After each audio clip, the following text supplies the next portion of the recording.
Welcome, everyone. Welcome to our webinar. I'm Dina Waktel, and I want to thank my colleagues Ayala Davis and David Stempler for helping us put this program together. In today's program, Ambassador Ido Aharoni will converse with our guest speaker, Mr. Avi Hasson, the CEO of the Startup Nation Central.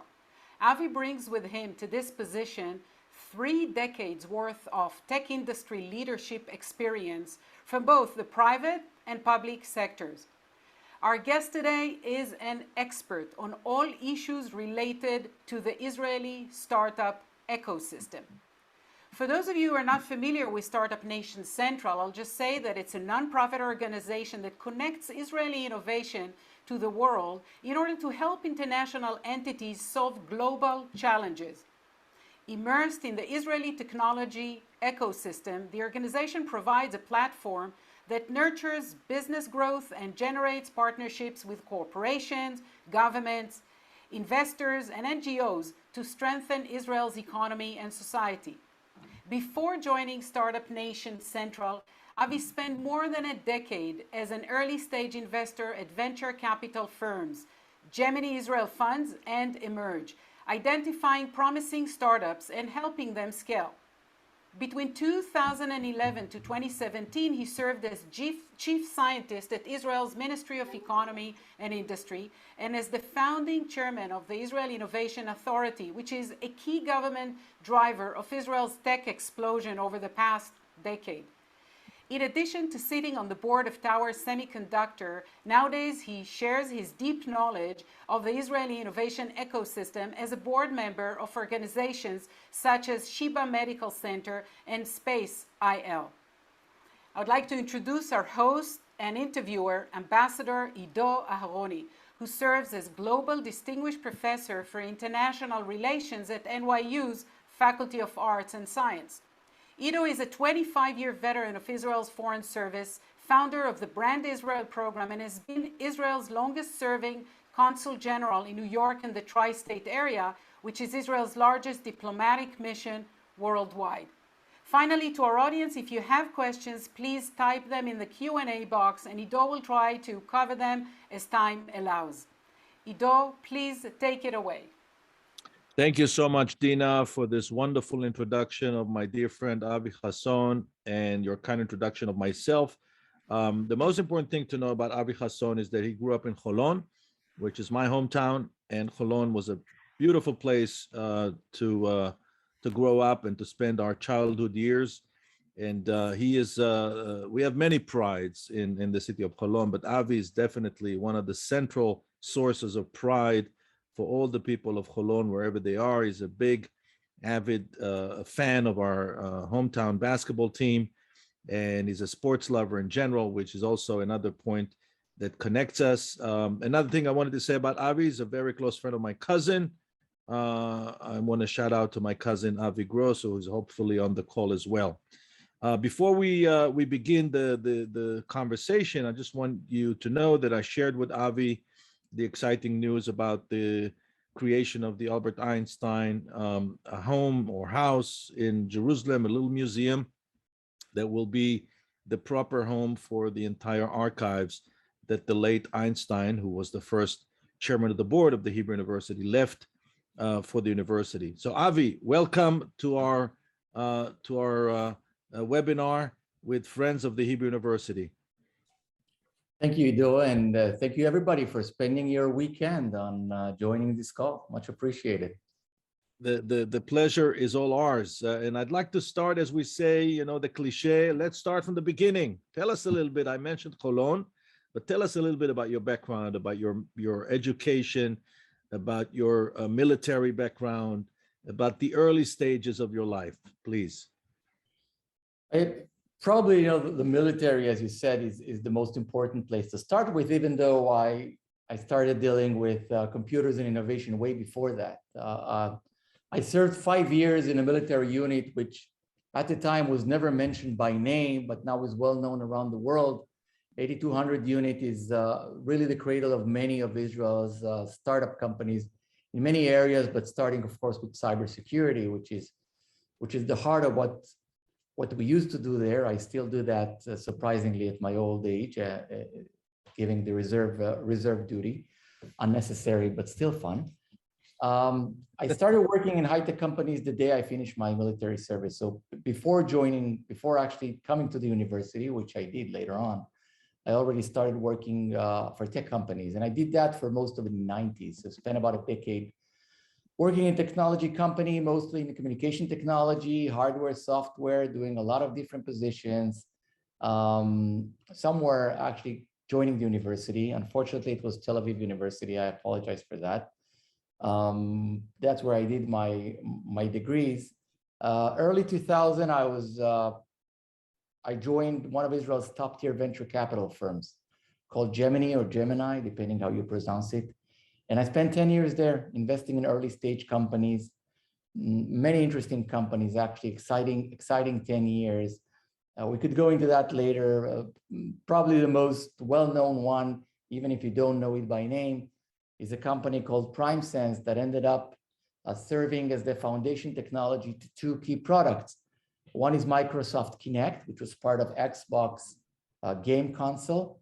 And the other one, if you're an iPhone user, you actually are using PrimeSense technology every time you apply the Face ID recognition. Basically, it was a 3D camera.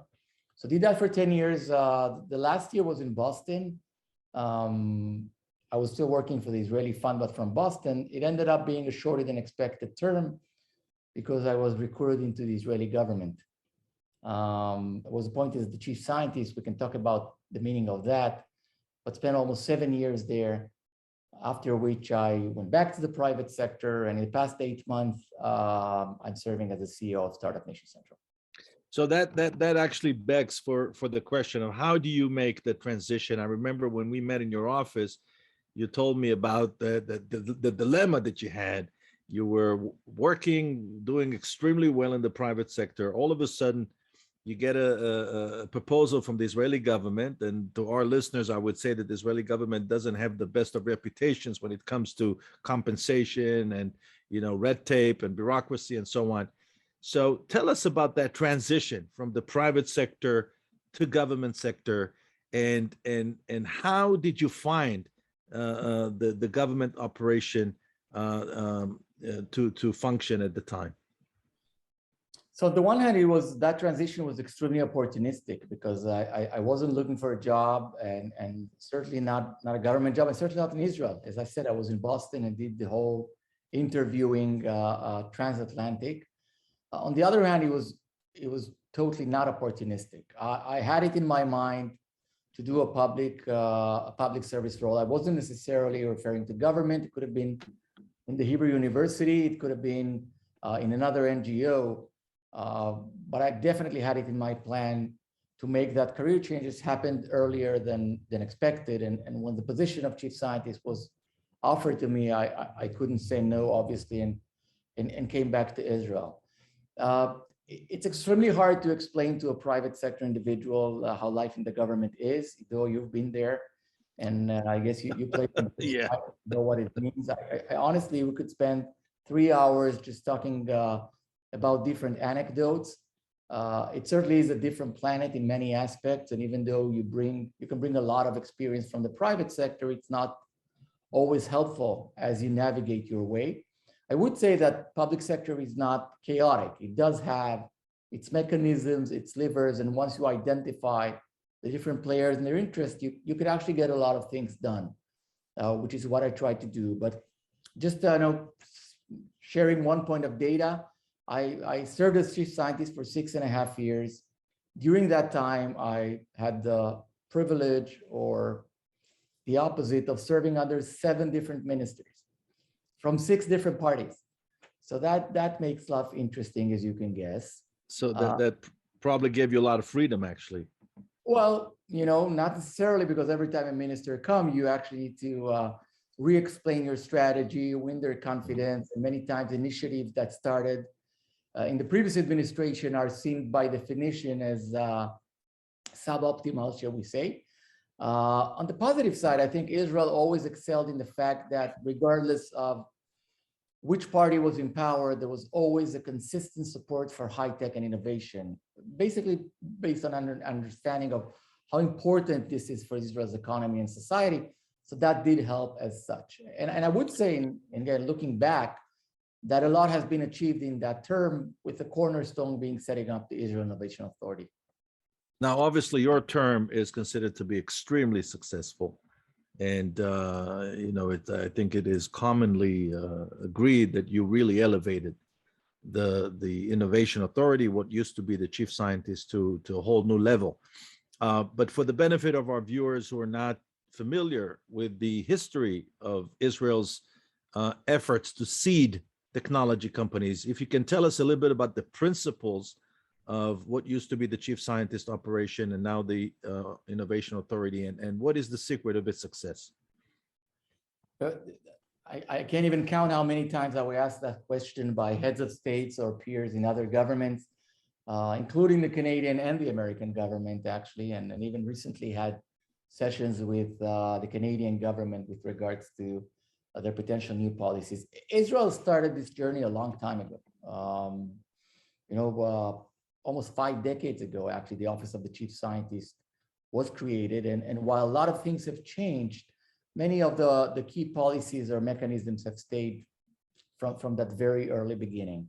But it was probably around the late 80s or early 90s when some of the iconic programs of the chief scientists were created. And I don't want to make it into a history lesson or, God forbid, a policy lesson, but I would just say maybe a few key principles.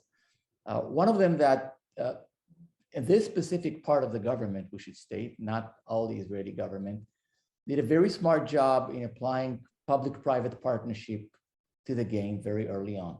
So the chief scientist from the very early days worked very nicely with the private sector and created policies and environment that incentivized the private sector to take charge and lead the way.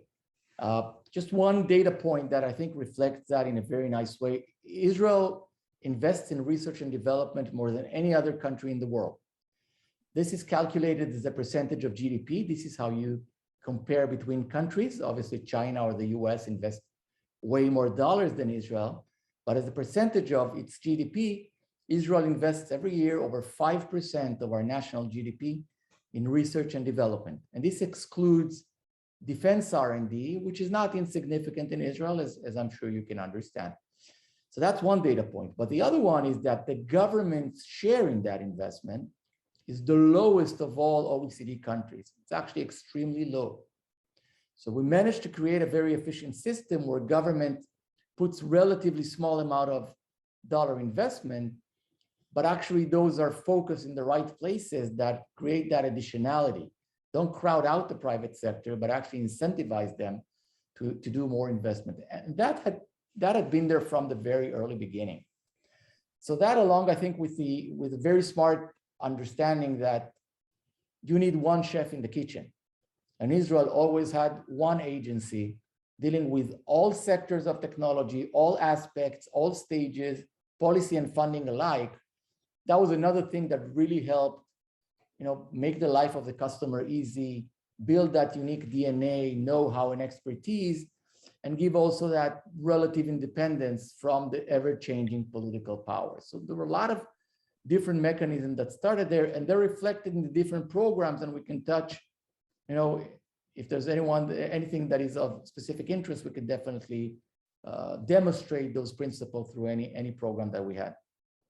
Yeah, and we will definitely ask you as we progress in the conversation. We'll ask you about the sectors of the future, so to speak, quote unquote. But it seems like that there's a seamless transition for you from the job of the chief scientist to the current position that you're holding, which is also very, very important in the tech ecosystem, to be the CEO of Startup Nation Central. If you can share with us, for the benefit of our listeners who are not familiar with the organization, a little bit about its founding principle, its role, and how do you see, what's your vision for the future for Startup Nation Central? Sure. So Startup Nation Central is, as mentioned in the introduction, is an independent NGO. It's fully financed by philanthropy, which is quite important and gives us a unique positioning. So We're not funded by government. We don't, even though I'll use the terms customers and product, we don't charge our customers. And all the services and platforms that we offer are free of charge. Startup Nation Center was created almost a decade ago, mostly by the Paul Singer Foundation, which remains a main funder of our organization, along with other great partners that we have, with the idea or concept of connecting Israeli innovation to the world. Startup Nation, both the book and the concept were just starting to emerge. And the idea was, okay, now we have all these people interested in what Startup Nation can offer, but once they land in Tel Aviv or in Ben Gurion Airport, what do they do next? And they needed sort of an address or an organization where they could go and help them navigate through the different players, the startups, the academia, the investors, and so on, and really help connect the problems and challenges that they had to what Israeli innovation can offer, and also help Israeli companies go global and have that reach. Now, in the 10 years that have passed, pretty much everything has changed. Israel has changed, the world has changed, technology has changed. Certainly the past 2 years have been, have shown us all accelerated change. But that basic mission hasn't changed as such. When I came in, I looked into the great asset and foundation and tried to think, when we look 10 years from now, what are sort of the things that we should focus in our strategy? And I have a 120 people strong organization, so it's not a small size ship. And basically what I did when coming in was building that strategy that would focus on the pillars that we believe are the right ones to really utilize Israeli innovation to strengthen Israel's economy and society. And I'm happy to elaborate what those are. And what would you say is the main asset that Israel has bringing to the table on the discussion about innovation? Because everybody, we're all familiar with the theories about what makes, what makes an environment that nurtures creativity and innovation. What is it about Israel that makes it so easy, seemingly easy, for Israelis to engage in innovative ideas? Yeah, so first of all, Israel is a very interesting model for everybody, mostly because I think every country, region, city in the world is somewhere in that journey from being a resource-based economy to a knowledge or innovation-based economy. Everybody's in that global innovation race. Again, COVID pushed that race in a big way, and Israel is quite advanced there and really has established itself as not just as one of the world's leading innovation hub, but also as one that has a very well-functioning innovation ecosystem. An ecosystem is a very important word when you talk about building that sort of knowledge economy. And as I've said, Israel have done that. Now, I think it's obviously it's a unique blend that exists here. It's very hard to, even if I give you the recipe, it's extremely hard to take that and try to do it elsewhere. Just as is, if you drank a great wine in your trip to France and you want to make it, back in your home in Canada, you could follow the exact same principles and you're not going to get the same wine. You're going to get a very good wine maybe, but not the same one, because there's a lot of terroir aspects, soil, climate, and in our case, culture, assets, and so on that are unique to Israel. But there are some best practices that you can be inspired from and apply and make them. And I think in Israel, it was really a combination of a very unique culture that is often spoken about. And I'm sure our viewers, have heard or read or been knowledgeable about that, that unique combination of chutzpah on the one hand, of tachles on the other one, being straight to the point, that constructive chaos and out-of-the-box thinking, the willingness to take risk, and the ability to deal with failure. These are all things which are inherent in the Israeli culture, in the Jewish culture, one might say. Remember the late President Peres telling that the biggest contribution of Jewish people to mankind is dissatisfaction. That a good Jew is never satisfied, which for an innovator or entrepreneur is actually a good thing. So we have that culture, which obviously is unique.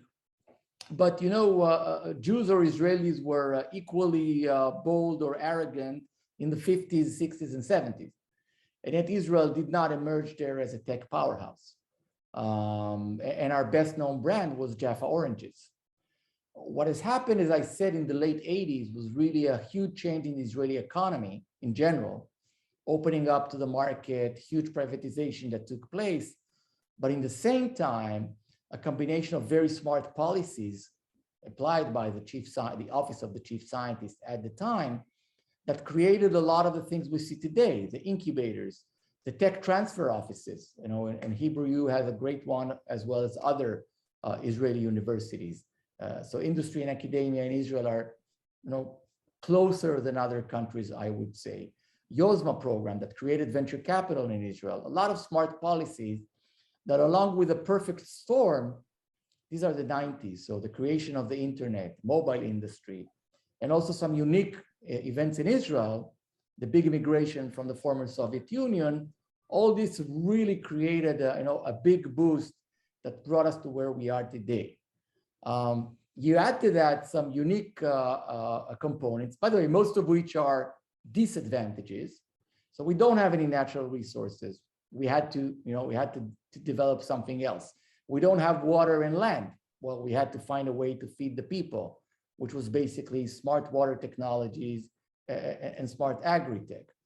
We had huge defense needs and we didn't have the numbers.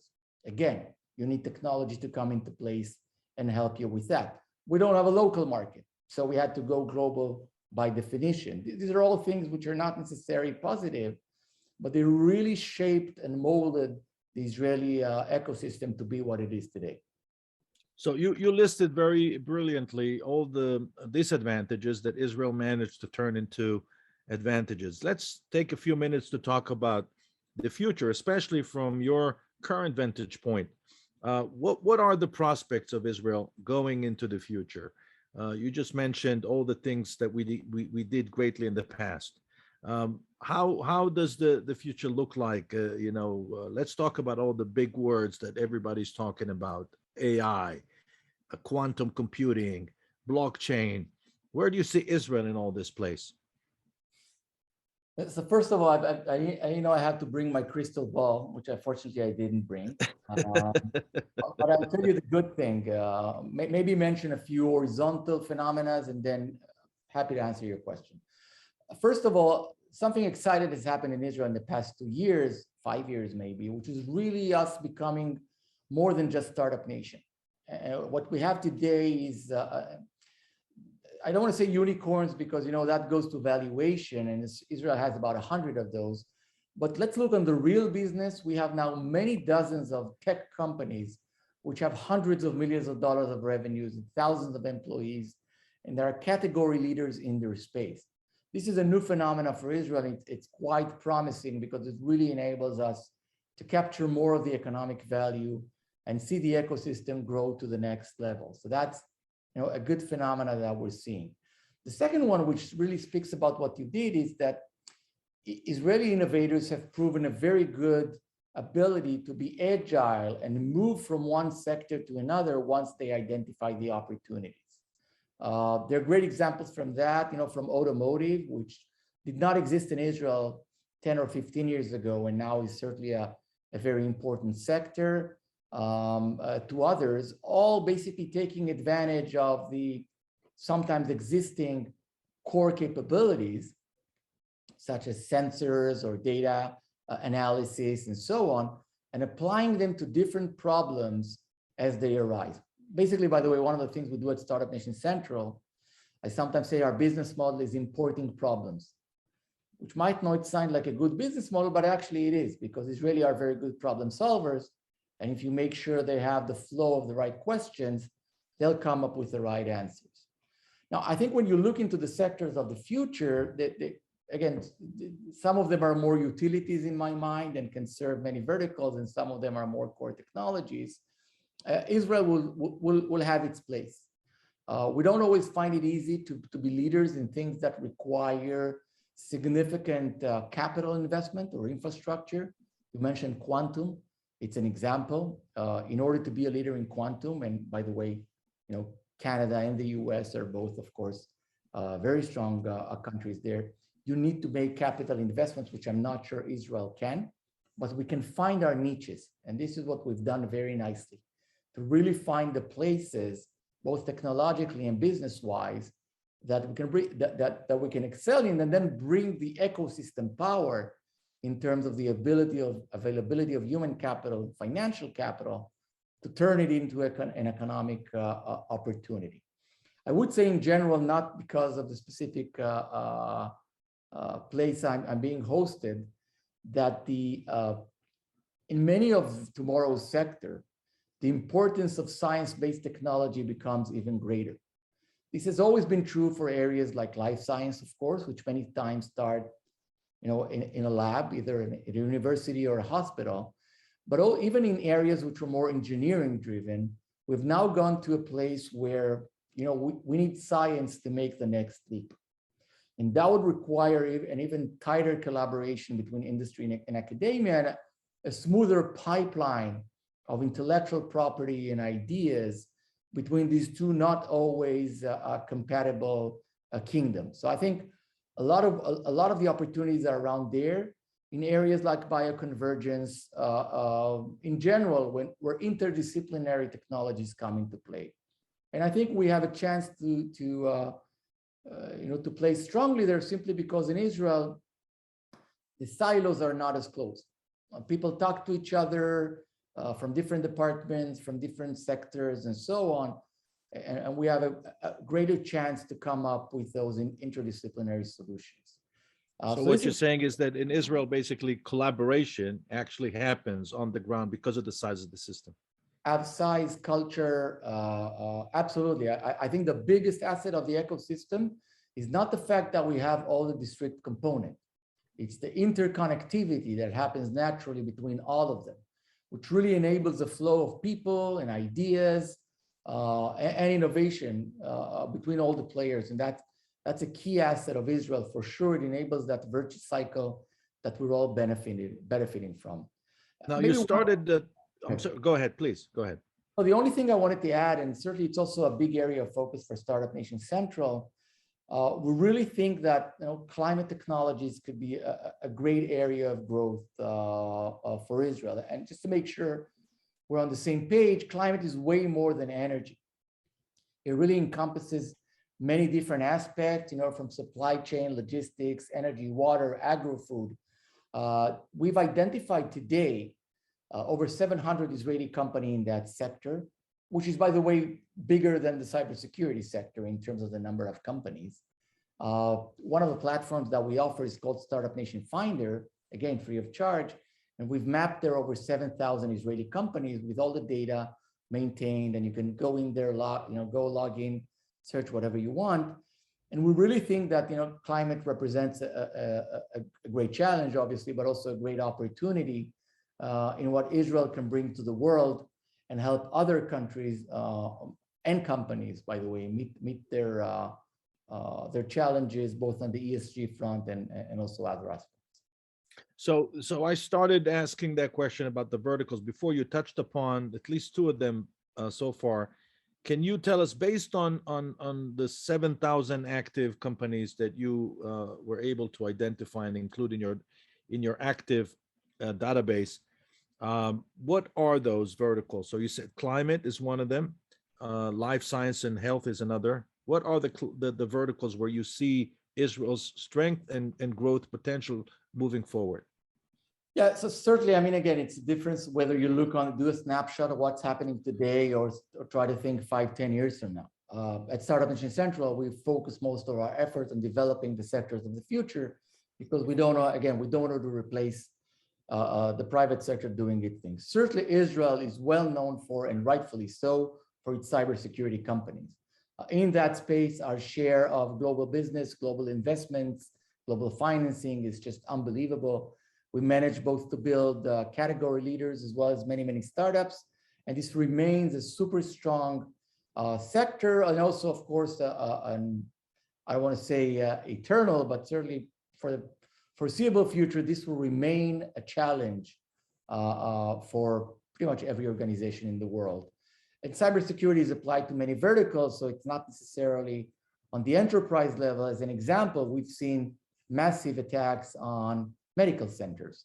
And medical center is really a very vulnerable environment, both in terms of the existing security systems, but also in terms of the potential implication if, God forbid, such attacks are successful. So cybersecurity remains strong. And the second one being financial technologies. So Israelis really managed to create some quite exciting financial technologies of all sorts and kinds, from B2B companies, business to business, to business to consumer companies. And these two are today, I would say, are the two strongest sectors as such. But if you look a little bit to the future, you really see some exciting phenomena. Let me give you an example. A subsector within food technology is alternative proteins. These include things like cultured meat, plant-based meat, but also alternative everything, milk, eggs, and so on, in many different technologies. Again, we can talk about that. So in that subsector of alternative proteins, if we look into last year's investment, in absolute numbers, not per capita, not per anything, Israel is second only to the United States in terms of the number of dollars invested in Israeli companies in that sector. Really some great companies like Aleph Farms and Remilk and Redefined Meat and many others. And we think that could be a great opportunity because food security would remain a big issue.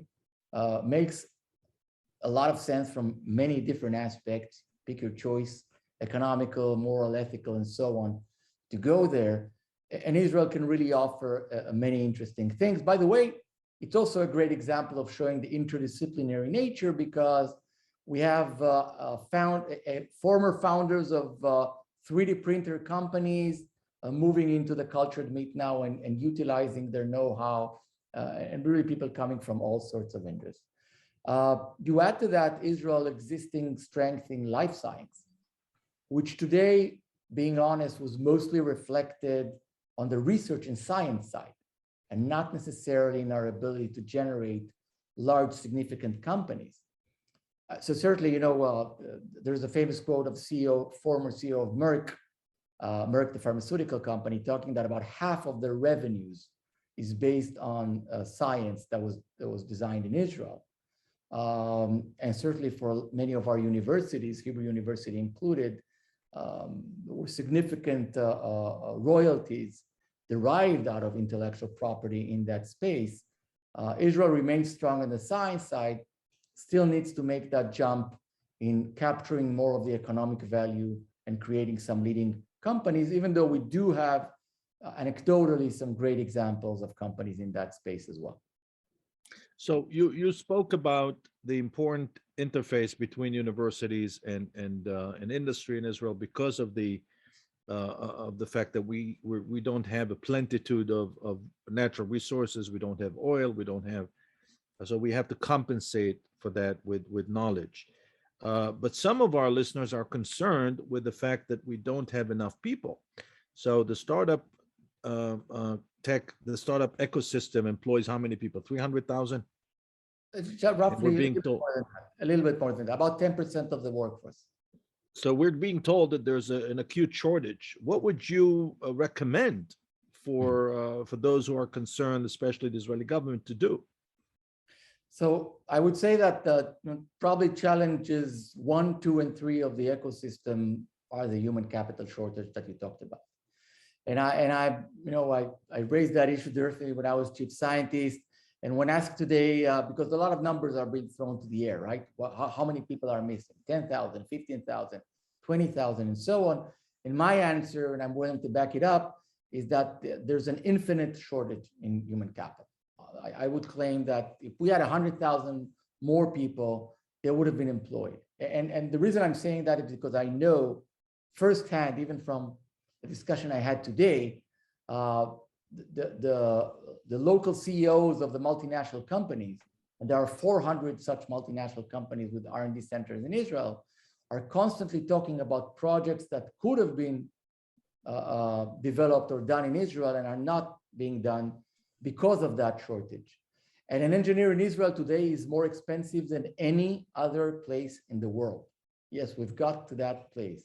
And while the claim to fame of Israel was never about cheap labor, that was never the issue. It was always about, come to Israel because you'll get something that we won't get anywhere else. Still, it creates a pressure, not just in the competitiveness, but also simply it's an inhibitor to growth. By the way, we have to remember a couple of things. I said that only 10% of the workforce are in high tech, but that is the highest percentage in the world.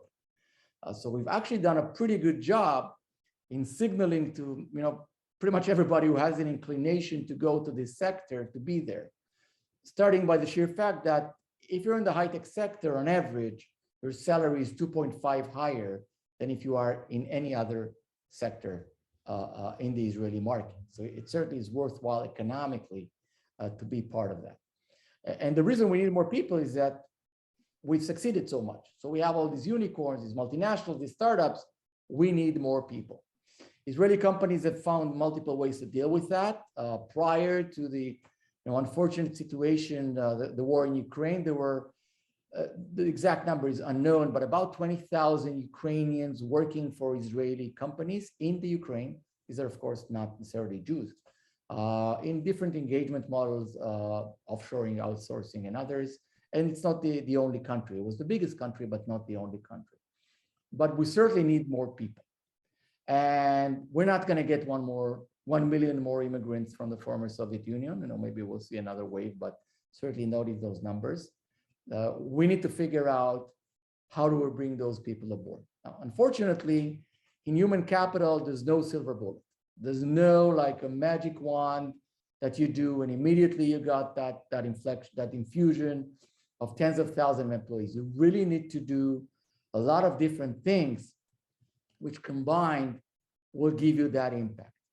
It starts by the main entry point to Israeli high-tech, which is still the STEM faculties of the research universities. So HUJI is a prime example, great computer science faculty. We need more people. We need more people to go into the gates and to graduate out of that university. There are many reasons why the number is low. If of interest, I can talk about, but basically we need to increase that number. But then again, we also need to create other entry points to the Israeli high-tech. So things like training bootcamps, which started to emerge in recent years, which either do upskilling of existing people or reskilling of people that maybe studied law or geography in the university, but now have realized that they actually want to be part of the high-tech industry.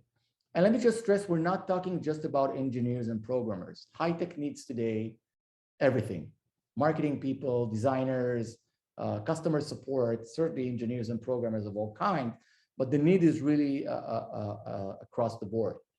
So we need that. And maybe the biggest challenge, but also opportunity that we have is really bringing underrepresented parts of the population to be active players and contributors in the Israeli high-tech. As an example, Arab minority and ultra-Orthodox Jews, Haredim, men and women, together are about between 1/3 to 40% of the population, depending how you count. Let's say 1/3. Together, they account for about 5%, less than 5% of the Israeli high-tech. That's a great opportunity, of course, that we need to take into consideration. Many challenges. If of interest, I can elaborate on each and every sector. They're both very different.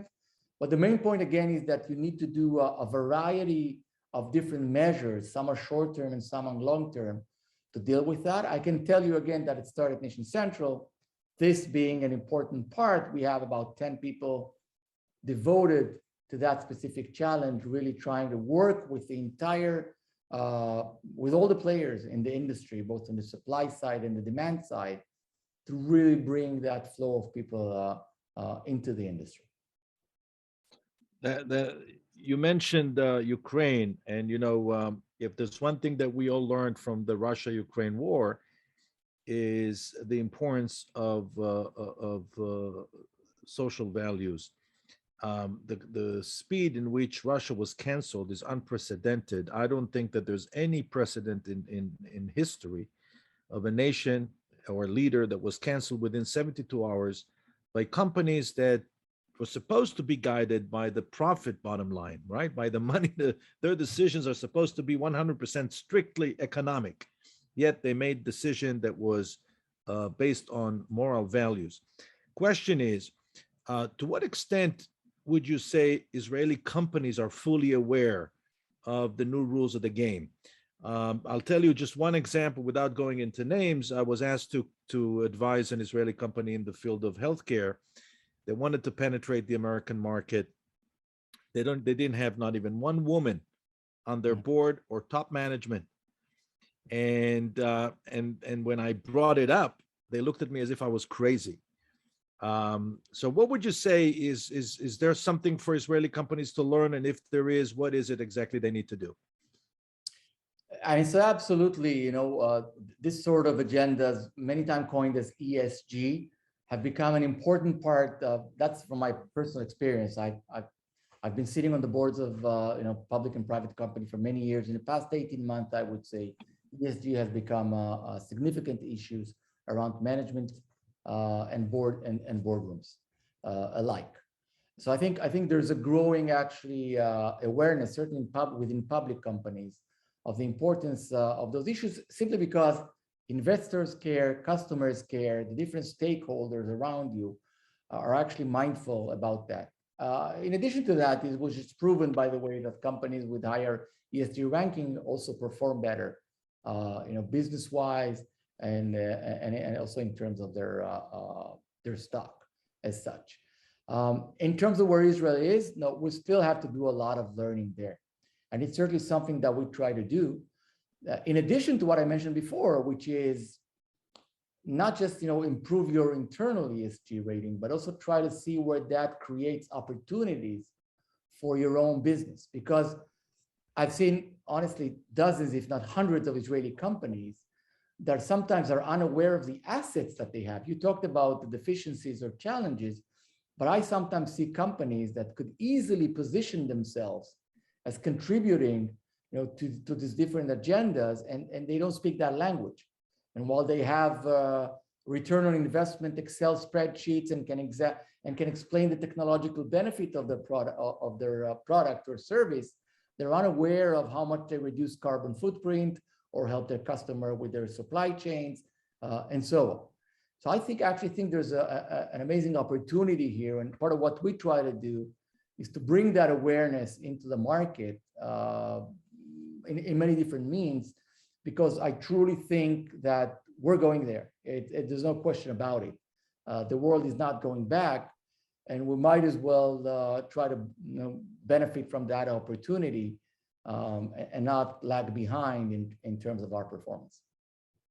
Now, one last question before we turn this over back to Dina, and see if we have more questions coming in from the field.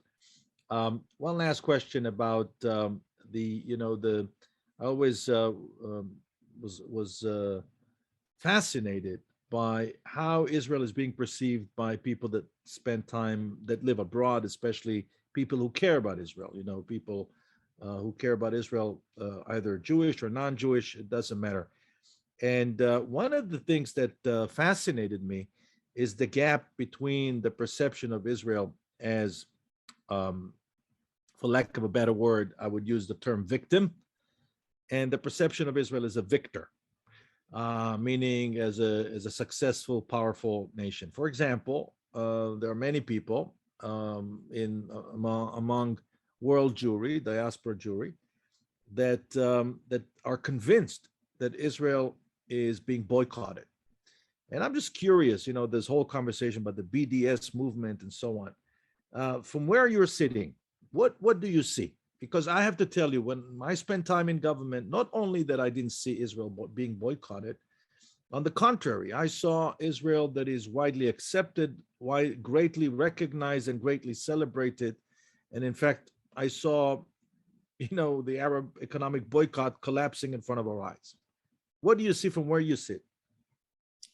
I think, again, from my perspective as a participant, mostly in the tech world, the trend is extremely obvious, as you said. And I think if I look back, and I'm old enough to remember how it was 20 or 30 years ago, at the time, yes, it used to be called ABC, Arab Boycott Consideration. And for example, Japanese companies for quite a while refrained from doing business in Israel, not necessarily buying product from Israel, but doing business in Israel because they were afraid of some of those considerations. This has collapsed, Ido, a long time ago, not in recent years. By the way, for many reasons, some of them are geopolitical, some of them are simply practical. As I've said, the best known Israeli brands, you don't know them as Israeli brands, but they are. They're Apple and Google and Microsoft and Amazon and Facebook. Because again, whenever you're using an iPhone, it's just such a technology I mentioned, you're using key technologies that are being done in Israel. By the way, if something, God forbid, happened to the Israeli technologies, the next iPhone is going to be delayed. A lot of Google's core products are going to be hurt. And in case you didn't know, GM, EVs, and autonomous vehicles are really going to be hit in a severe way. So the inherent dependency on Israeli technology became so strong that it just became totally impractical to go that way.